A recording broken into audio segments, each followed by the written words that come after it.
Hi friends, இன்றைக்கி நம்ம வீடியோவில் மோர் குழம்பு எப்படி பண்ணலான்ட்டு பார்க்கலாம். அதுக்கு நல்ல ஒரு கட்டி தயிர் எடுத்துக்கோங்க. கொஞ்சமாக தண்ணி ஊற்றி நல்லா கலக்கிக்கோங்க.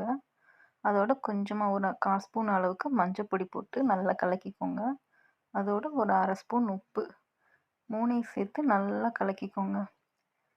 கலக்கினதுக்கப்புறமா ஒரு மிக்ஸி ஜார் எடுத்துக்கோங்க.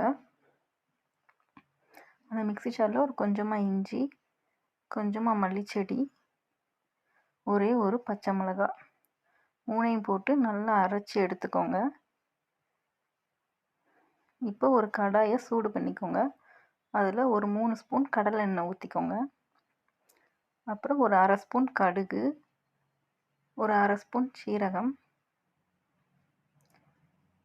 நல்லா பொரிஞ்சதுக்கப்புறமா ஒரு 2 காஞ்ச மிளகாய், அப்புறம் நம்ம அரைச்சி எடுத்து வச்சுருந்தோம் இல்லையா, அதையும் சேர்த்து நல்லா கலக்கிக்கோங்க.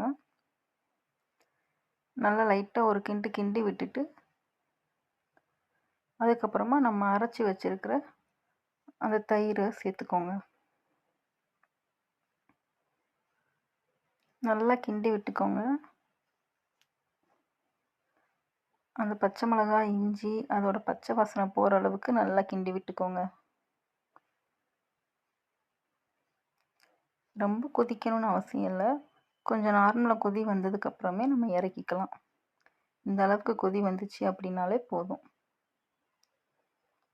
இந்த மழை காலத்தில் ரொம்ப நமக்கு சளி பிடிக்கும், தயிர் சாப்பிட முடியாது. அந்த டைமில் இந்த மோர் குழம்பு செஞ்சு நம்ம சாப்பிட்டுக்கலாம்.